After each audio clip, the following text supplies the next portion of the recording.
So ayan guys, pauwi na tayo. Kakalabas ko lang sa trabaho. So ayan, wala na yung ibang sasakyan kasi nag-extend pa ako ng 20 minutes. So ayan, buksan na natin ang ating car.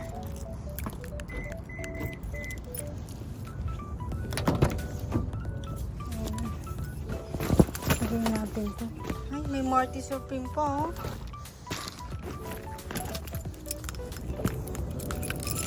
Masok tayo sa loob.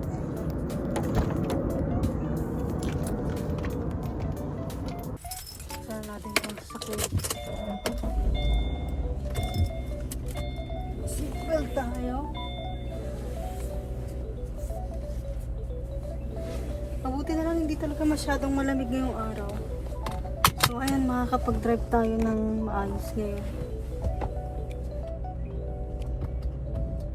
So ang labas ko sa trabaho is 3:30. Tanggalin na natin itong headset natin.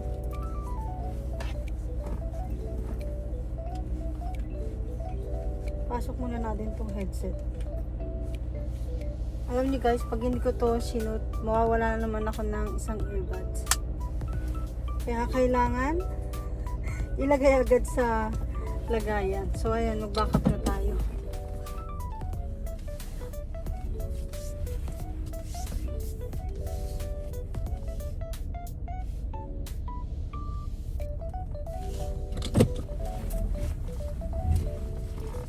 Uwi na tayo. So malapit lang yung trabaho ko. Mga nasa 10 minutes drive lang naman to. Lalabas na tayo ng gate. Ayan, nagbubukas na ang gate. So mas gusto kong mag-park dito sa loob kasi mas safe kaysa sa labas. Nakarating na tayo guys. Hindi na ako nag-video kasi hindi ko dala yung isang lagayan ng cellphone ko. So tingnan nyo naman ang cute ng aking wiper para sa aking bintana.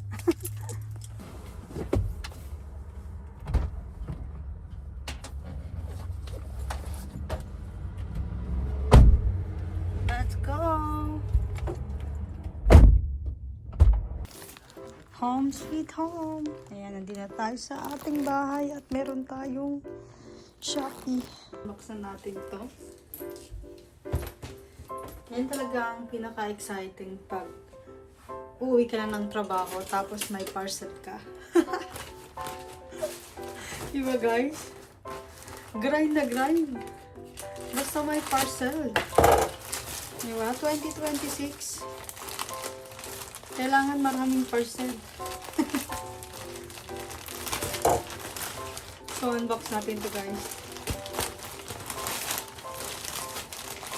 Wow, ang aking kumot.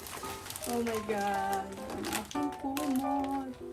Ito yung light na ilalagay ko sa ilalim ng aking damitan para may sensor na. Kasi may ilaw. Hindi ko nalagyan ng ilaw. Kaya yan, nilagyan ko siya ng parang sensor. Mas maganda siguro to kung di-charge to. So, try natin kung mag-work to.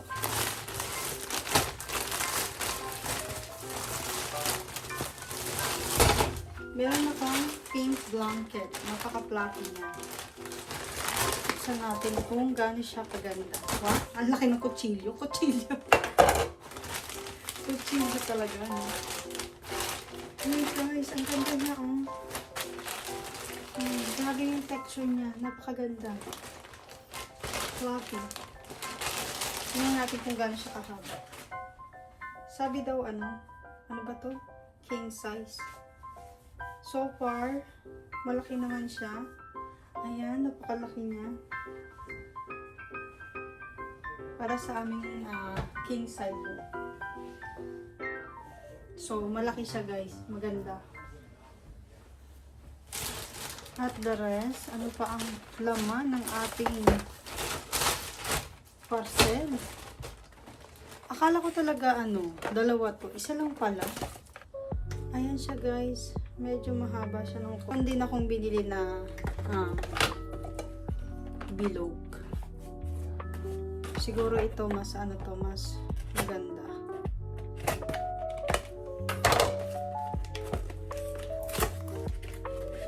try natin to. Pag nagustuhan ko to guys, i-recommend ko sa inyo. Ayan siya, yung mga sensor na ilaw. Ayan, ang mga sensor na ilaw. So, i-charge muna natin to bago natin itanong. Sabi ni Mr. sa akin, ano daw, linisin ko daw yung sasakyan niya. Tapos, hindi daw ako magluluto ng dinner. Ay! So, ayan, unbox natin tong portable vacuum. Kasi meron ako yung sinasaksak. Pero ito kasi di-charge. Baka mas maganda to. Kaya, try natin to. So, unbox natin. Ang laki talaga ng kutsilyo ko, guys. Ito yung gusto ko eh. Yung hindi tayo magluluto. Pero may utos. Pero okay lang yun. Kasi dalawa lang kami ni Mr. dito sa bahay. Kaya, ayan, pwede kaming magluto, pwedeng hindi, depende. So, ayan guys. Ito na yung ano natin. Vacuum para to sa sasakyan. Kasi gusto ko nga, tig-isa kami. So, ayan, nakabili na rin ako ng para sa kanya. Ayan siya. Ang ganda, no? Look at that. Pero, sana magamit natin to at hindi pa siya low-bat. Kasi kung low-bat siya,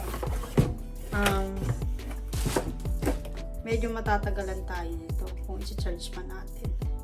So, ikabit na natin. Diba?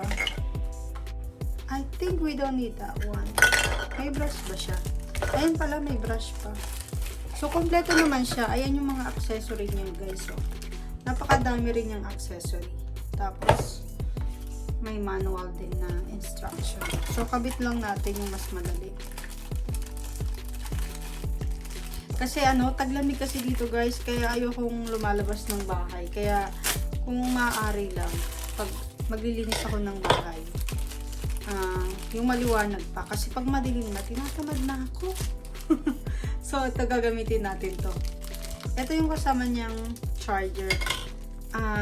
Type C naman siya. Ayan. So, try natin to. Itong gusto ko kasi mas madali siya. Ayan, may brush na din siya. Parang mas madali yung isa. So, ayan, buksan natin tong tape. So, ayan, gumagana siya. So, labas na tayo. Medyo maliwanag pa ngayon kasi pa lang, magpa-5 pa lang ng hapon. So, malapit nang matapos si Mr. Try na natin tong bagong vacuum. Ang ganda niya, promise. Hindi ko alam kung napapalitan ba to. Napapalitan pala. Ito na lang para mas mahaba. Sige na. Push na yan. I-push na ang paglilinis. Tara na, labas na tayo ng bahay. So, ito yung sasakyan ni Mr. guys. Ito, sa kanya yung black. Akin yung green. So, buksan na natin ang black. Ayan. I-reveal na yan. Wow. Grabe. Iba talaga pag lalaki ang gumamit ng sasakyan, mga mi. Ganyan siya, oh. Oh, mabuti na lang talaga. Umpisahan na natin tong pagga-grind ng paglilinis ng sasakyan niya. So, tara, linis na tayo. Linisin na to.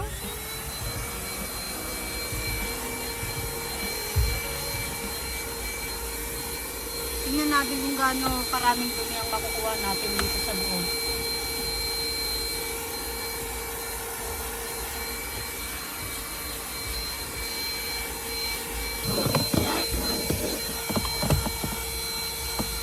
So, linisin natin yan hanggang doon. Pero okay lang yan kasi itim naman. So, hindi naman siya ganun talagang sobrang dumi. Pero madali naman malinis. Ayan, natanggal na natin siya. Lagay natin sa ilalim. Ayan, madumi talaga. Tapos, i-vacuum natin to.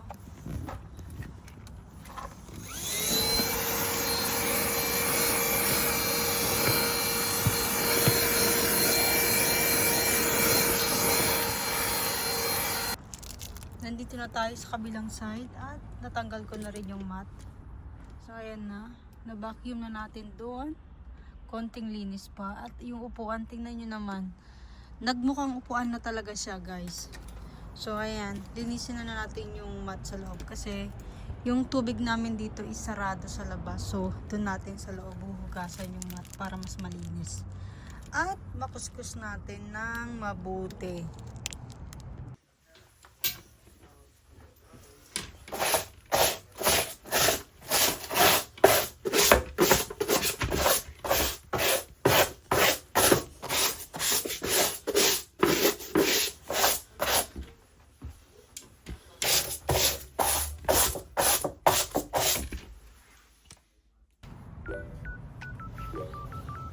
Hindi na kami lumabas, guys. Nagpa-deliver na lang kami ng pagkain. Dahil malamig sa labas. Yan, nag-order na lang kami. Kuha na tayo ng inumin natin. Yung inumin ni Mr. itong leader. Kuha rin tayo ng isa dito. Siguro isa na lang. Nakakuha na tayo ng inumin. Pasok na tayo sa kwarto. Doon kami kakain ng dinner. Kain na tayo. Ito na yung dinner namin. Hawaiian. With chicken and macaroni and rice. Siyempre, may panulak tayo, may drink. Habang nanonood tayo ng football.